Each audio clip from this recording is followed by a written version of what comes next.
ओम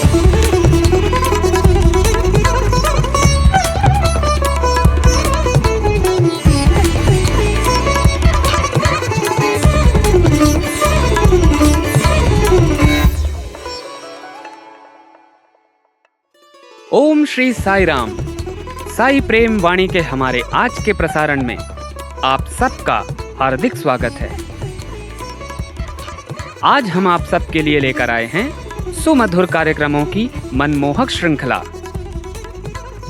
आज के प्रसारण में आप साई का प्यार जीवन आधार प्रोग्राम के अंतर्गत एक मनोरम भेंट वार्ता एवं आदर्श जीवन आनंद उपवन कार्यक्रम के अंतर्गत एक लघु नाटिका सुनेंगे। हम अवतार वाणी कार्यक्रम के तहत श्री भगवान द्वारा दिए गए एक दिव्य संदेश का एक भाग भी सुनेंगे। तो चलिए कार्यक्रम का शुभारंभ करते हैं।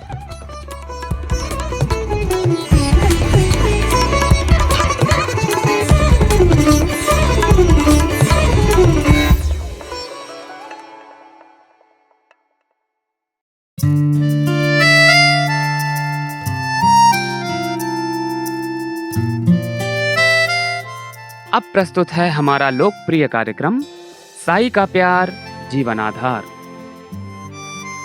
आज इसके अंतर्गत हम उत्तर प्रदेश राज्य संगठन के सह प्रांताध्यक्ष श्रीमान अमिताभ सरन जी के साथ हुई हमारी भेंट वार्ता प्रस्तुत करने जा रहे हैं। ये भेंट वार्ता रेडियो साई के स्टूडियो में 21 सितंबर 2019 को रिकॉर्ड की गई थी।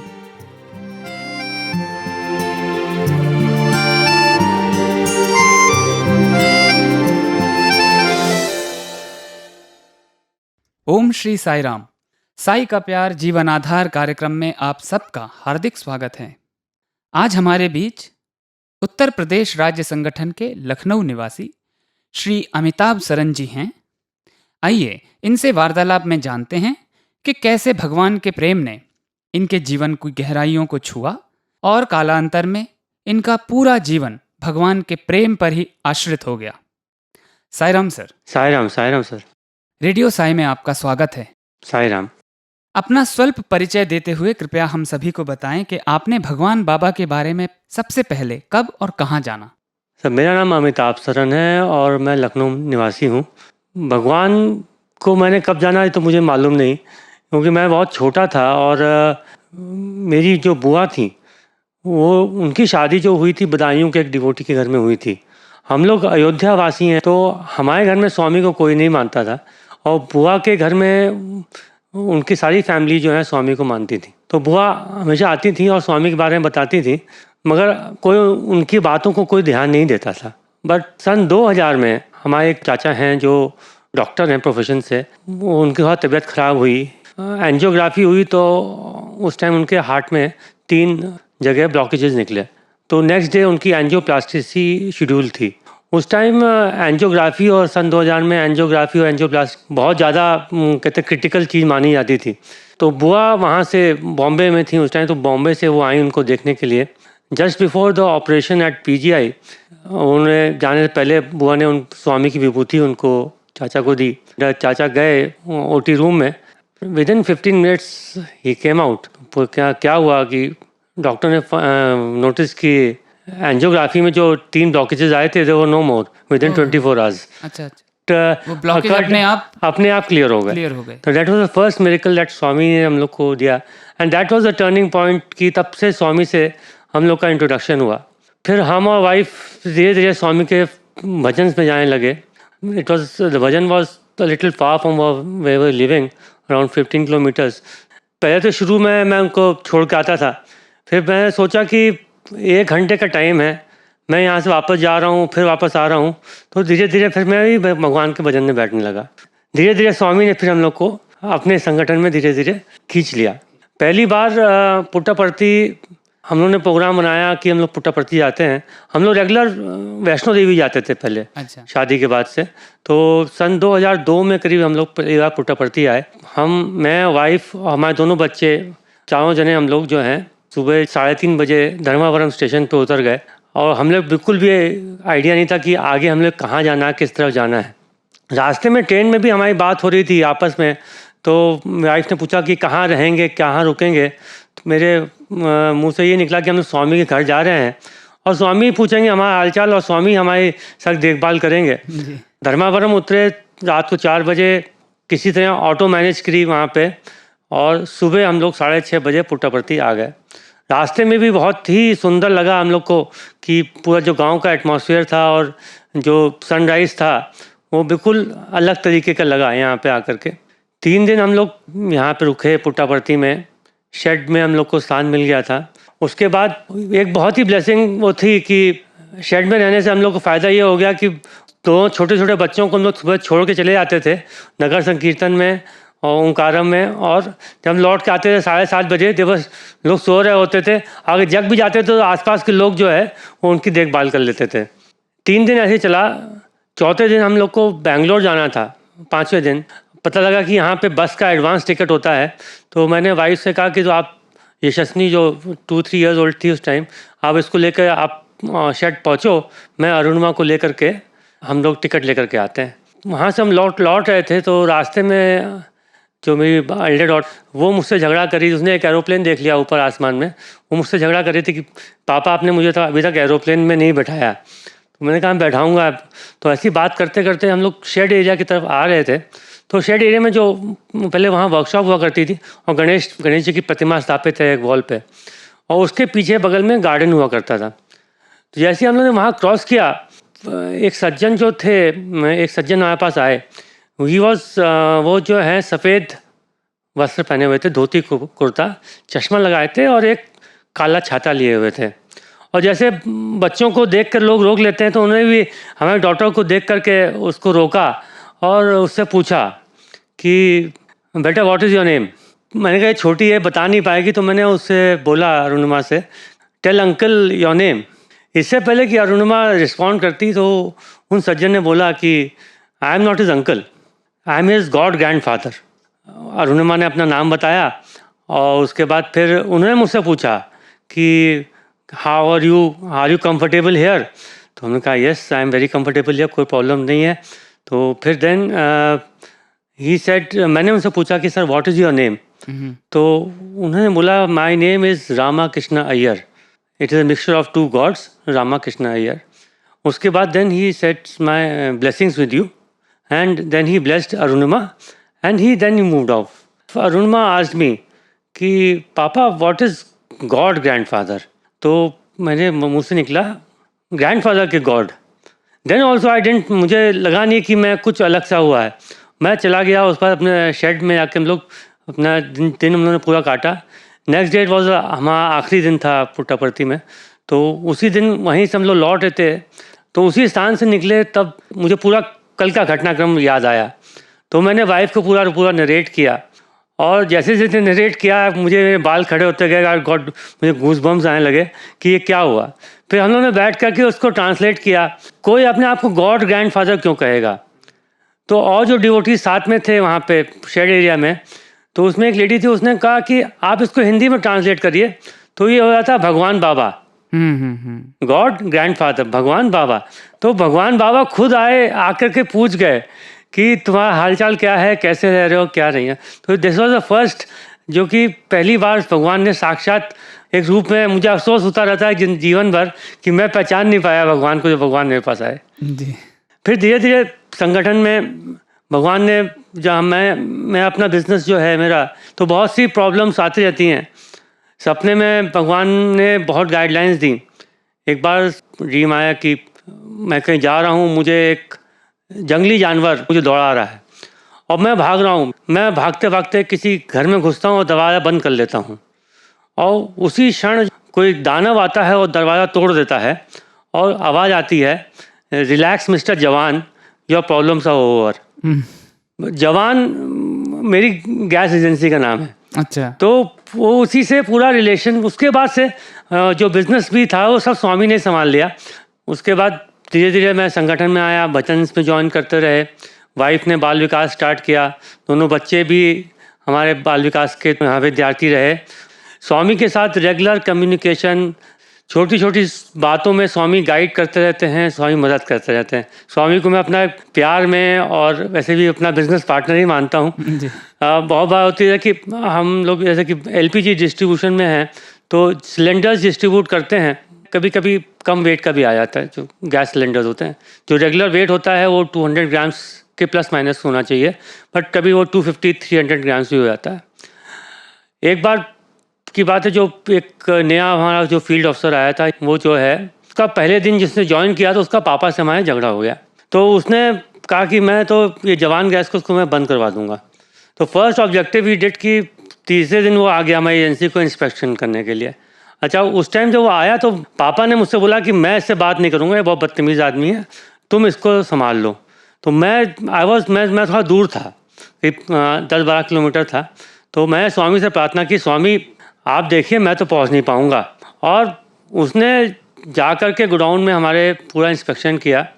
करीब 150 सिलेंडर उसने चेक करे और उसको एक भी सिलेंडर जो है वो 50 ग्राम 100 ग्राम से कम वेट में नहीं मिला। तो देखो, मुझे भी आश्चर्य हो गया कि इस तरह का होता ही नहीं है, क्योंकि इतने मास स्केल पे काम होता है जो कि 250 ग्राम 300 ग्राम तो रेगुलर कम आता ही है। इसी तरह के बहुत से इंसिडेंट्स रेगुलर रोज़ स्वामी गाइड करते रहते हैं कि आप कहाँ जाएं, कैसे जाएं। रेगुलर आप स्वामी से बात करते रहें, कम्युनिकेट करते रहें, तो आपके टच में स्वामी से होता रहता है। मैं 2006 में पहली बार पढ़ती यात्रा में प्रशांति नीलम आया। उस टाइम भी मैं एज अ मेंबर ही आ रहा था, बट जो लखनऊ से जो ग्रुप लीडर था उनकी मदर की थोड़ा तबीयत ख़राब हो गई और वो नहीं आ पाए। तो लास्ट मोमेंट पे मुझे 2006 में मुझे ग्रुप लीडर बनाया गया। फर्स्ट रो में स्थान भी मिल गया और मुझे मौका मिला स्वामी को एक लेटर देने का। भगवान आपके हमेशा साथ में हैं और जो डेली लाइफ मिरेकल्स हैं छोटे बड़े, वो आपके साथ होते हैं, आपको रियलाइज़ नहीं होता। मैं आपको 2004 की घटना बताऊं कि हमारा एलपीजी बिज़नेस है, उसमें हमारी दोनों जो शॉप्स थी, ऑफिस था, वो रेंट पे था और जो एलपीजी गोडाउन था हमारा वो भी रेंट पे था। अब दोनों जो लैंडलॉर्ड से वो दोनों हम लोग के प्रेशर बना रहे थे कि आप इसको खाली करिए। एलपीजी बिजनेस में अगर आपके पास गोडाउन नहीं है तो आपको इंडियन ऑयल माल सप्लाई नहीं करेगी। और हम लोग के पास उस टाइम हम लोग का गोडाउन अंडर कंस्ट्रक्शन था। जो गोडाउन की लैंड हम लोगों ने ली थी कंस्ट्रक्शन के लिए, वो भी जो लखनऊ की डेवलपमेंट अथॉरिटी है उसने एक्वायर कर ली थी। तो चारों तरफ से पूरा एक जाल बन गया था कि कहीं से कुछ निकल नहीं सकते थे। तो स्वामी से प्रार्थना की, स्वामी कुछ हेल्प करें, क्या करें। स्वामी ने सबसे पहले हेल्प ये करी कि जो गोडाउन की जो लैंड थी वो पूरी उसकी लॉटरी हो गई थी, पब्लिक से पूरा पैसा आ गया था। एंड किसी ने पिटीशन दाखिल करी सुप्रीम कोर्ट में कि ये लो लाइंग एरिया है, इसमें ये डेवलपमेंट अथॉरिटी प्लॉटिंग नहीं कर सकती। उस बाद सुप्रीम कोर्ट ने डायरेक्टिव दिया कि ये ग्रीन बेल्ट में डेवलप किया जाए और इसको छोड़ दिया जाए। और ग्रीन बेल्ट में क्लॉज होता है कि उसमें एलपीजी गोडाउन एग्जिस्ट कर सकते हैं।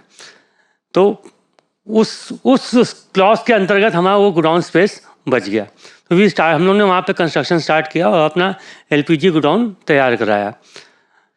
मीनवाइल वो जो हमारा एग्जिस्टिंग गोडाउन था उस पर भी प्रेशर जो लैंडलॉर्ड हमेशा दे रहा था, उसने वो गोडाउन स्पेस जो है वो उस टाइम जो चीफ मिनिस्टर थी मायावती बहन जी, उनके भतीजे के एक रिलेटिव को भेज दी। तो उनका पॉलिटिकल क्लाउड बहुत ज़्यादा था। एंड वन फाइन डे वो जो हैं वो हमारे घर पे आ गए, 2-4 ट्रक लोग भर करके आदमी ले करके कि आप इसको खाली करिए, आपको जो पैसा चाहिए वो पैसा आप ले लीजिए और इसको खाली कर दीजिए। मैंने पापा से पूछा कि पापा क्या किया जाए। तो पापा ने कहा इनसे लड़ तो सकते नहीं और जो पैसा दे रहे हैं तो इतना पैसा ले लो। तो मैंने कहा मैं कितना ले लूँ? तो कहें ज़्यादा देगा नहीं, 2-2.5 लाख रुपए आप ले लो।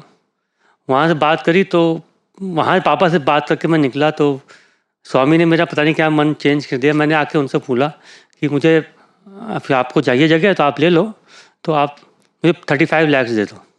एंड आप यकीन नहीं करेंगे वो 27 लाख में डील हो गई। अरे वाह। एंड जैसी डील हुई तो उसके बाद उनसे बात करते करते उनसे एक रिलेशनशिप डेवलप हो गया। तो उन्होंने बोला हम लोग एक कॉम्प्लेक्स बना रहे हैं उस एरिया में, अगर आपको वहाँ जगह चाहिए तो आप वहाँ पे ले लो। तो वहाँ गए देखने के लिए, तो वहाँ पे उनका एक शोरूम हम लोग को पसंद आ गया, तो वो शोरूम उसी में उन्होंने एडजस्ट कर दिया और इनफैक्ट वो शोरूम वहाँ करीब करीब फ्री हो गया, विदाउट एनी मनी हमको वो शोरूम मिल गया मेन रोड के ऊपर 1000 स्क्वायर फीट का। तो ये धीरे धीरे स्वामी ने अपने आप ही पूरा लाइफ स्टाइल पूरा सब कुछ चेंज किया। तो आप स्वामी का नाम लेते रहिए, स्वामी का काम करते रहिए, स्वामी सब करते रहते हैं। हमारी दोनों बेटियां, एक ने बीटेक किया, वो चाह नहीं रही थी कि गेट दे, मगर स्वामी ने इंटरवीन किया, उसको ड्रीम दी, उसने गियारी दिया एंड उसको यूनिवर्सिटी ऑफ कोलोराडो बोल्डर में वहाँ एडमिशन मिल गया। अभी वो MS कर रही है वहाँ से। वहाँ पे उसने खुद ही पता लगा तो लगा डेनवर में समिति है, और स्वामी की कृपा गई समिति में। जिस दिन गई तो वहाँ पे चर्च के अंदर हॉल में समिति चल रही थी, बाल विकास चल रहा था। तो उसने बताया कि मैं लखनऊ से आई हूँ, ऐसे ऐसे है। तो जो लेडी जो बाल विकास ले रही थी उसने बोला कि स्वामी से मैं प्रे कर रही थी कल कि कोई मुझे हेल्प कर दे बाल विकास में, और स्वामी ने तुम्हें भेज दिया। अरे वाह। हमारी बड़ी बिटिया को एक पूरा परिवार मिल गया, 22 फैमिलीज का, जो उसको वहाँ पे डेनवर में पूरा टेक केयर कर रहा है। वाह। और पूरा संगठन पूरा उसको कभी भी लगता नहीं है कि वो अकेली है। छोटी बिटिया अनंतपुर से BBA किया। तो स्वामी इस तरह से हर चीज़ जो है वो ध्यान करते हैं, और बस हम लोग स्वामी का काम करते रहें, स्वामी से प्यार करते रहें। और सन 2011 में 24 अप्रैल को जो समाचार मिला कि भगवान अब सशरीर हम लोगों के बीच अब उपलब्ध नहीं रहेंगे, ऐसा भगवान ने अब संकल्प लिया है, तो इस समाचार को सुन के आपकी क्या प्रतिक्रिया थी? जिस दिन सुबह सुबह 8 बजे समाचार आया, हम लोग सुबह प्रेयर सेशन में से ही लौट रहे थे। उस टाइम लखनऊ में हम लोगों ने जगह जगह प्रेयर सेशन ऑर्गेनाइज करे थे कि स्वामी की हेल्थ के लिए, और 8 बजे ही समाचार डिक्लेयर हुआ।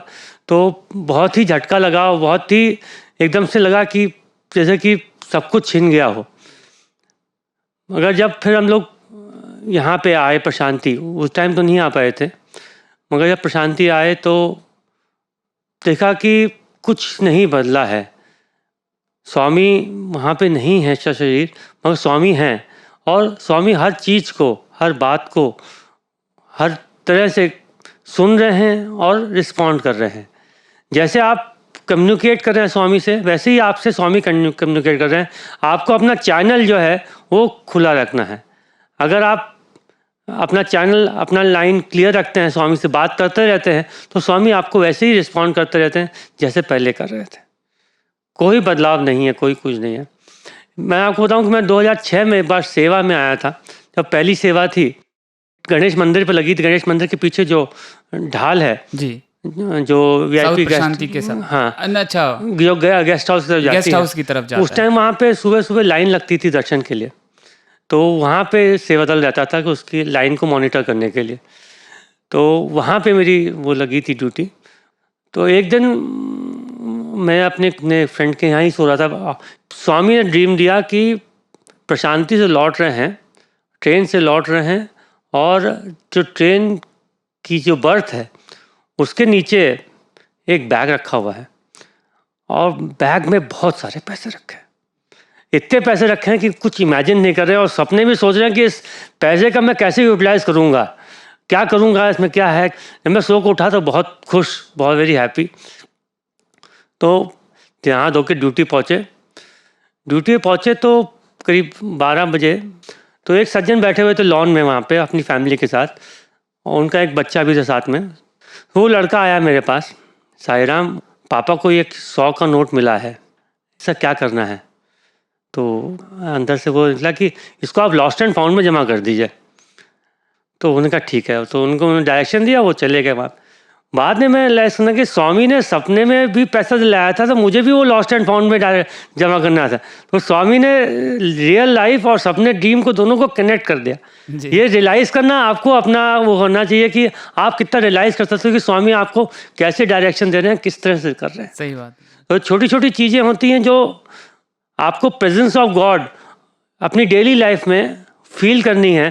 और जब आप रेगुलर जाप करते रहें या रेगुलर स्वामी से बात करते रहें, क्योंकि स्वामी आपके कांस्टेंट कंपेनियन है। और जैसे आप अपने फ्रेंड से रेगुलर बात करते हो, हर छोटी छोटी चीज़ आप शेयर करते हो, तो स्वामी से भी आप शेयर करते रहो, तो वो आपको वो उस हिसाब से गाइड करते रहेंगे। और जो स्वामी गाइड करते हैं तो वो 100% ओके होता है। बहुत बहुत धन्यवाद भैया, वाकई आपके इतने अप्रतिम अनुभव आपने हमारे साथ साझा किए। आपका बहुत बहुत धन्यवाद। Thank you. Saira. Sairam sir. Saira.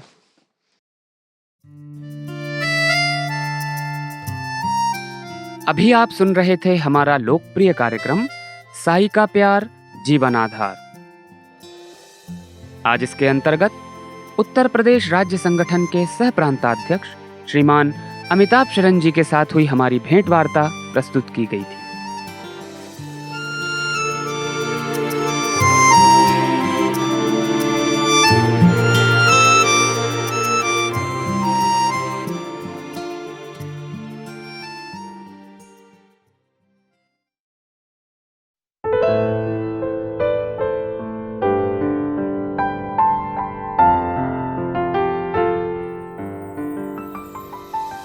अब प्रस्तुत है अवतार वाणी। आज हम इसके अंतर्गत मित व्ययिता विषय पर श्री भगवान के उद्गार सुनेंगे।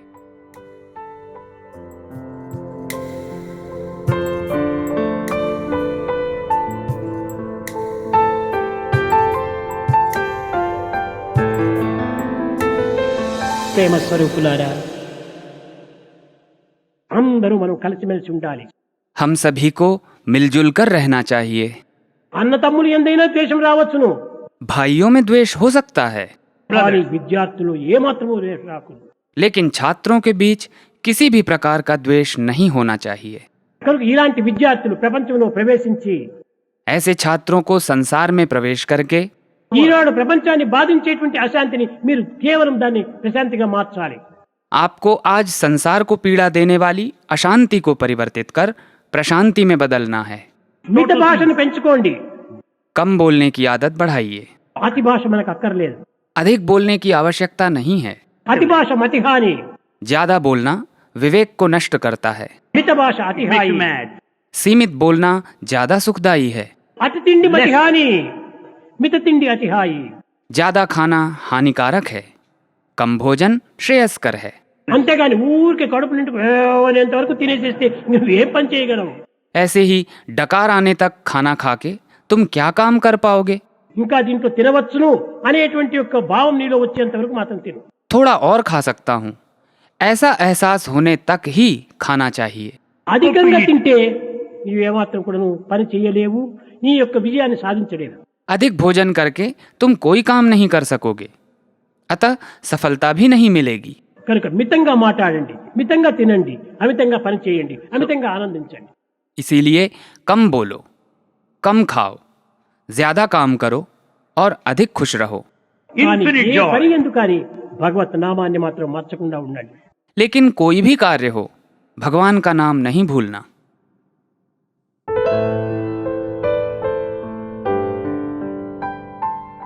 अभी आप सुन रहे थे अवतार वाणी, मित व्ययिता। इस विषय के अंतर्गत श्री भगवान ने आज हमें बतलाया कि क्यों हमें कम खाना चाहिए, कम बोलना चाहिए और काम अधिक करने पे ध्यान देना चाहिए।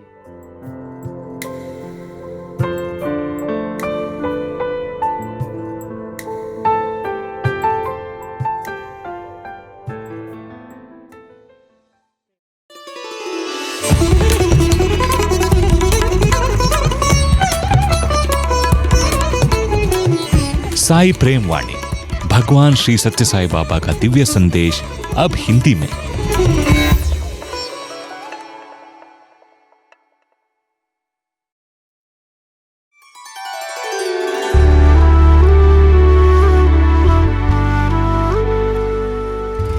अब प्रस्तुत है हमारा कार्यक्रम आदर्श जीवन आनंद उपवन। आज इसके अंतर्गत हम मीराबाई जी के जीवन पर आधारित एक लघु नाटिका प्रस्तुत करने जा रहे हैं।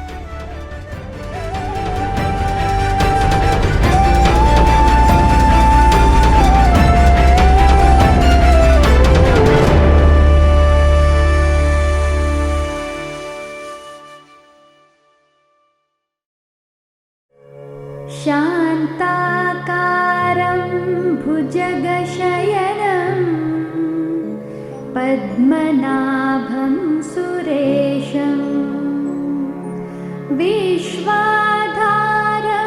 गगनसदृशं मेघवर्णं शुभाङ्गम् लक्ष्मीकान्तं कमलनयनं योगिभिर्ध्यानगम्यं वन्दे विष्णुं भवभयहरणं सर्वलोकैकनाथम्।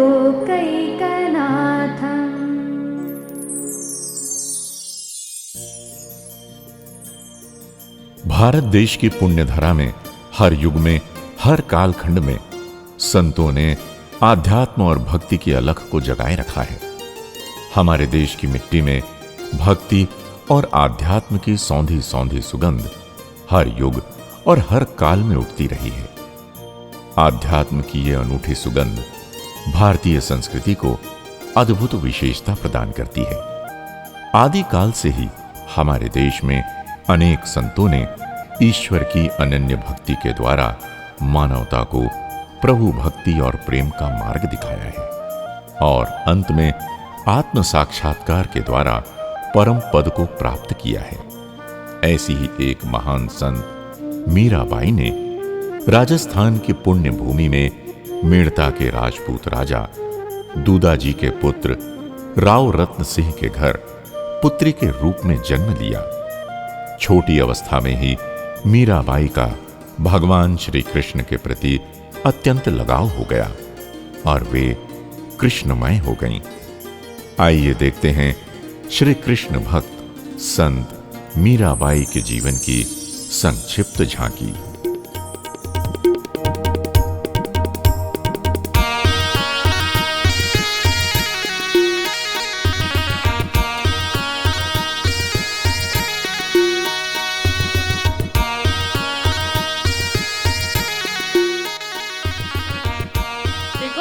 बारात आ गई। हाँ, बारात आ गई। आहा, कितना सुंदर दूल्हा है। आहा। माँ, ये बाजे बजाते हुए नाचते हुए लोग कहाँ जा रहे हैं? और ये एक व्यक्ति राजकुमार सा सज धज कर घोड़े पर कहाँ जा रहा है? मीरा, वो दूल्हा है। गाजे बाजे के साथ बारात लेकर अपनी दुल्हन को ब्याहने जा रहा है। फिर वो उसकी पत्नी बनकर उसके घर चली जाएगी। अच्छा माँ, मेरा भी ब्याह होगा ना? हाँ, एक दिन तेरा भी ब्याह होगा। माँ, फिर मुझे कौन ब्याहने आएगा? मेरा पति कौन होगा? अरे पगली, जब समय आएगा तब ढूंढेंगे तेरा दूल्हा। पर माँ, मुझे तो अभी ब्याह करना है। बताओ ना, कौन है मेरा दूल्हा? बताओ ना। अरे वो कृष्ण जी है ना, वही तो है तेरा दूल्हा। अच्छा, कृष्ण जी है मेरे दूल्हे? हाँ, वही आएंगे तुझे ब्याहने।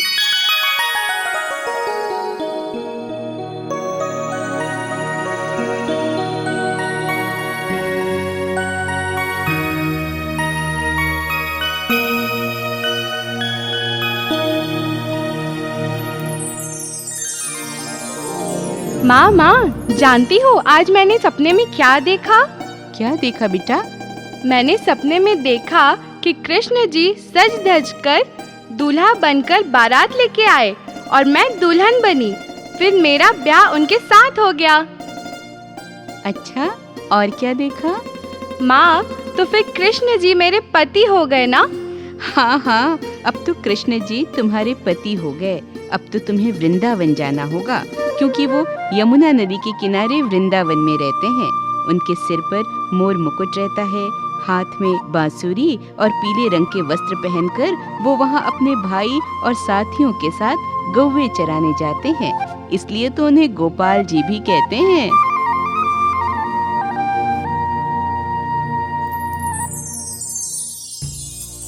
अरे मीरा, चलो ना, झील पर चलते हैं, वहाँ खेलेंगे, बड़ा आनंद आएगा। हाँ, चलो ना मीरा, चलो ना, झील पर चलो। चलो ना मीरा, झील पर चलेंगे। चलो ना। चलो ना। हाँ, चलो ना मीरा। ना, मुझे झील पर नहीं जाना। मुझे यमुना जी के तीर पर जाना है। यमुना जी के तीर पर जाना है? वहाँ क्या है? वहाँ मेरे पति कृष्ण जी बंसी बजाते हैं, गाय चराते हैं। मैंने सोचा तो देखा कि कितना सुंदर दृश्य होगा। अपनी आंखें बंद करके तुम लोग भी सोचो तो तुम्हें अपने सामने यमुना जी का किनारा दिखेगा।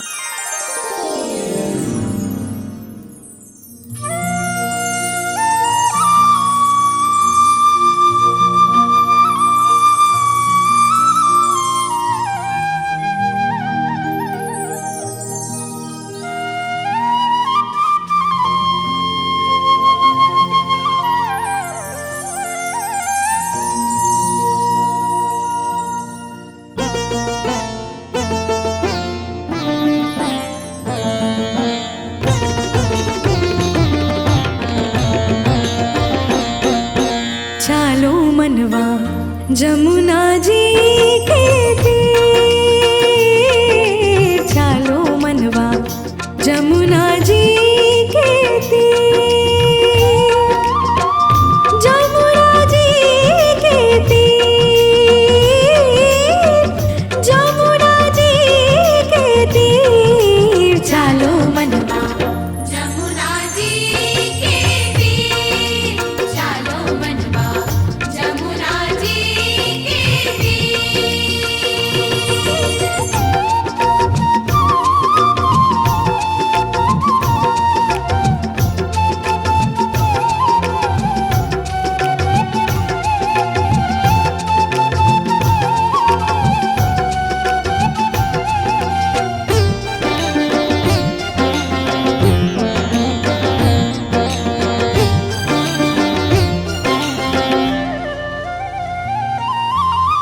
या जमुना रो निर्मल पानी, शीतल होए शरीर। या जमुना रो निर्मल पानी, शीतल होए शरीर। बंसी बजावे गावे कान्हो, बंसी बजावे गावे कान्हो, संग लिए बलवीर। चालो मनवा जमुना जी के तीर, चालो मनवा जमुना जी के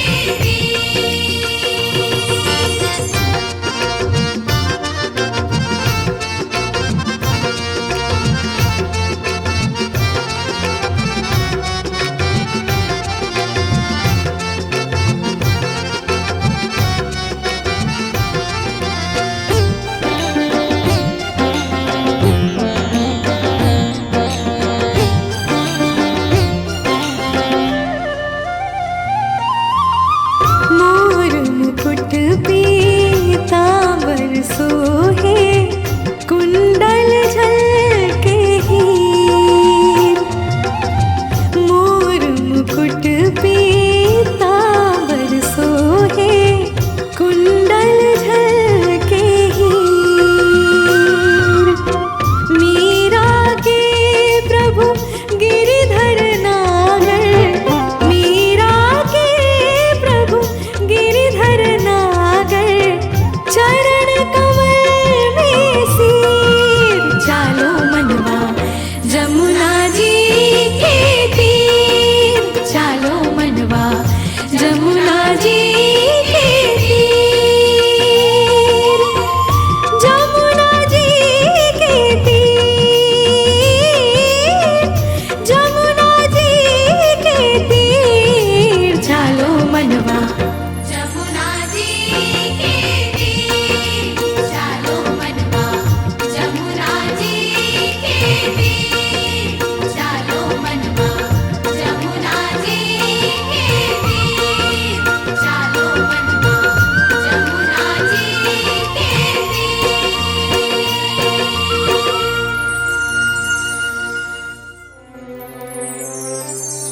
कम उम्र में ही मां और पिता का स्वर्गवास हो जाने के बाद मीराबाई अपने दादा राव दूदा जी के पास रहीं और उनकी भी मृत्यु हो जाने पर उनके ताऊ वीरम देव जी ने मीरा का विवाह चित्तौड़ के राजकुमार श्री भोजराज से कर दिया। परंतु मीराबाई ने इस विवाह को अंतर मन से स्वीकार नहीं किया। जब वे अपने ससुराल जा रही थीं, तो अपने आराध्य देव श्री गिरधर लाल के स्वरूप को भी अपने साथ ही ले गईं और वहां भी उन्हीं की सेवा में रत रहने लगीं।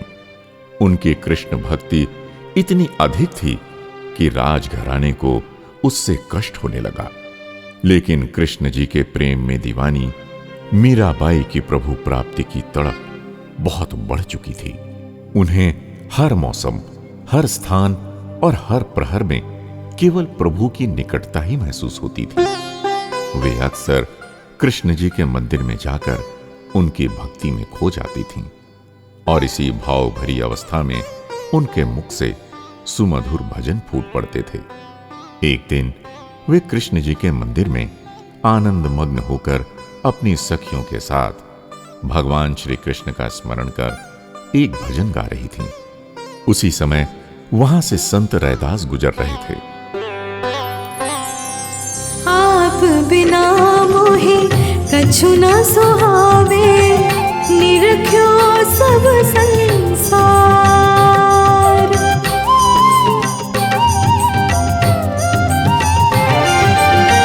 आप बिना मोहे कछु न सुहावे, निरख्यो सब संसार।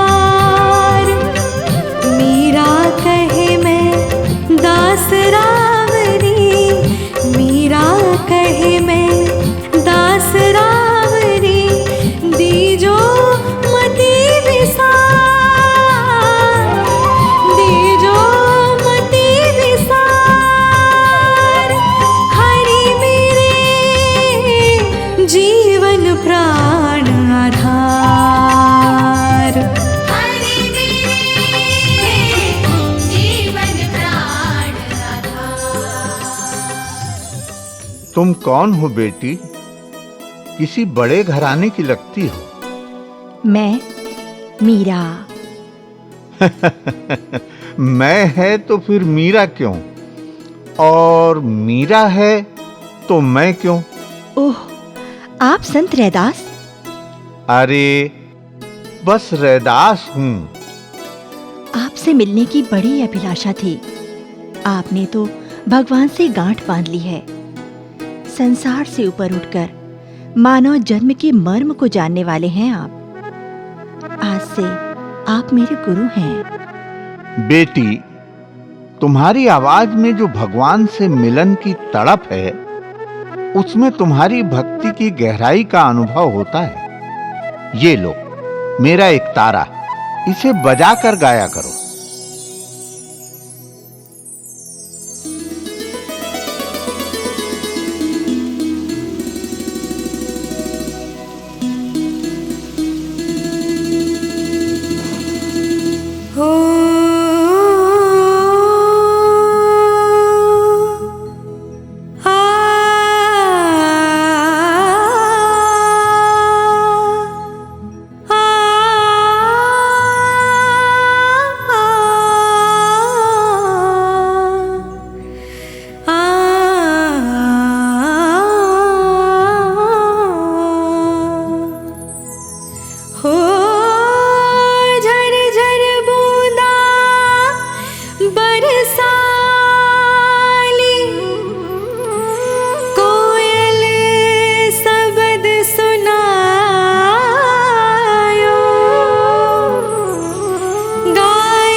मंदिर से लौटकर रक्षक राणा जी को पूरी घटना बताते हैं।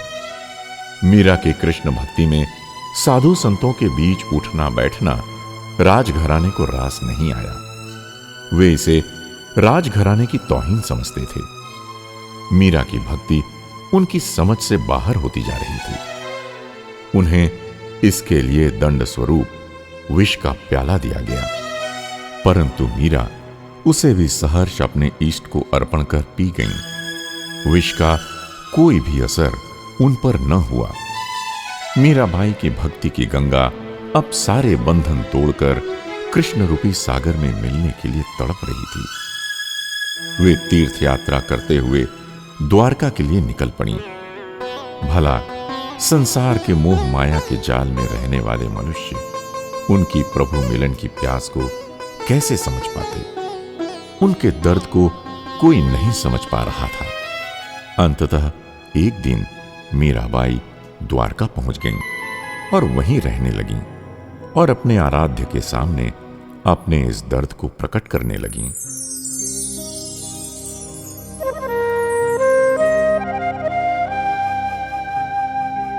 मीराबाई सा, आप कैसी हैं? आपको देखकर लग रहा है कि जैसे आप बहुत दर्द महसूस कर रही हैं। क्या बात है? आपकी तबीयत तो ठीक है? लोग समझते हैं कि मुझे कोई सांसारिक पीड़ा है, लेकिन ऐसा नहीं है। मुझे तो मेरे कृष्ण से मिलना है।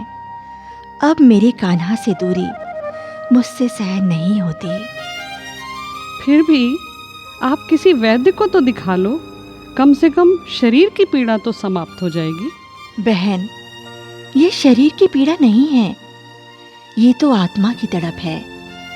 मेरी पीर और मेरा दर्द तभी मिटेगा जब मेरी सांवरिया ही वैद्य बनकर मुझे मिल जाएंगे। उनके सिवा मेरे इस दर्द का इलाज अब और कोई नहीं कर सकता।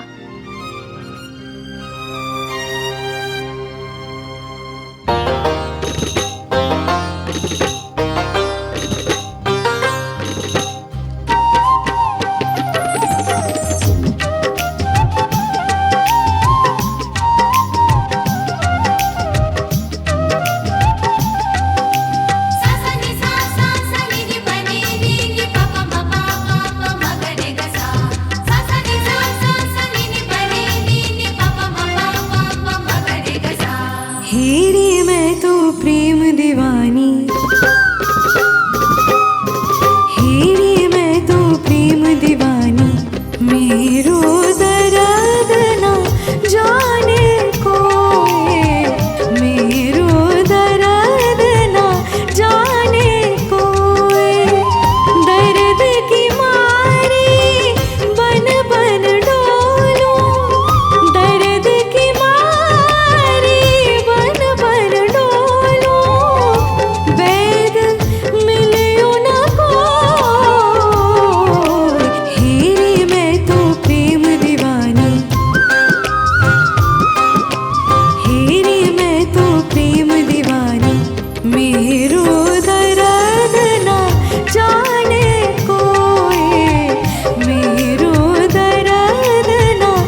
भगवान श्री कृष्ण ने अपनी अद्भुत लीला के रूप में मीराबाई को चुना और इस पृथ्वी पर भेजा। बचपन से मीराबाई ने कृष्ण जी को पति मान लिया। उनके साथ ब्याह करके उनके लोक में जाने की मीराबाई की ये आध्यात्मिक यात्रा समाप्त हुई। एक राजकुमारी मीरा से वे रानी मीराबाई बनी और फिर रानी मीराबाई से संत मीराबाई बनकर वे अमर हो गईं। इस पूरी यात्रा में केवल और केवल भगवान को पाना ही उनका एकमात्र लक्ष्य था। अपने जीवन से उन्होंने सारी मानवता को केवल एकाग्र चित्त से भक्ति और साधना करते हुए एक लक्ष्य को ध्यान में रखकर भगवान के साथ एकाकार होने का मार्ग दिखाया है।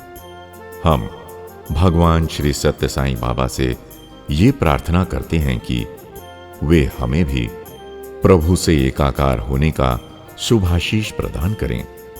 जय साईं राम। हेरी मैं तो प्रेम दीवानी, हेरी मैं तो प्रेम दीवानी, मेरो दर्द ना जाने कोई, मेरो दर्द ना जाने कोई, मेरो दर्द ना जाने कोई, मेरो दर्द ना जाने कोई।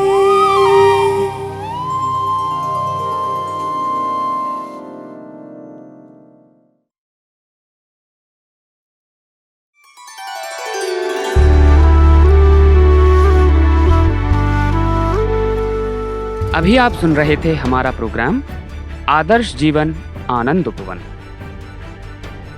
आज इसके अंतर्गत प्रस्तुत नाटिका में आपने मीराबाई जी के जीवन पर आधारित एक प्रसंग सुना। इसकी प्रस्तुति छत्तीसगढ़ राज्य संगठन के भक्त वृंद द्वारा की गई।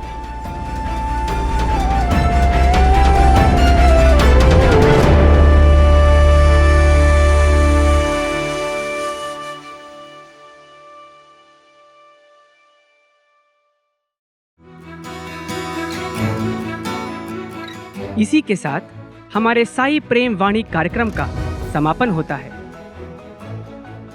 उम्मीद है हमारा आज का कार्यक्रम आपको पसंद आया होगा। अपने सुझावों को हम तक ईमेल या व्हाट्सएप द्वारा जरूर भेजें।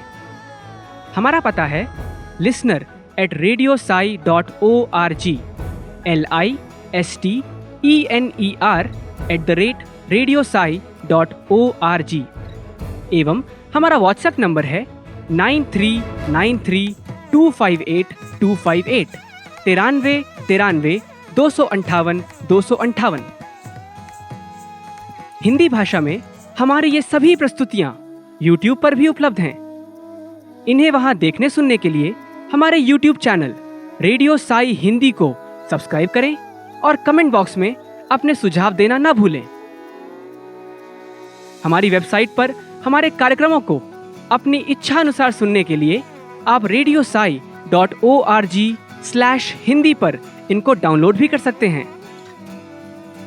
फूल तो बहुत है बगीचे में, पर गुलाब की बात अलग है। जिंदगियां तो बहुत मिलेंगी शोर मचाने को, पर साई की आवाज बनने में बात अलग है।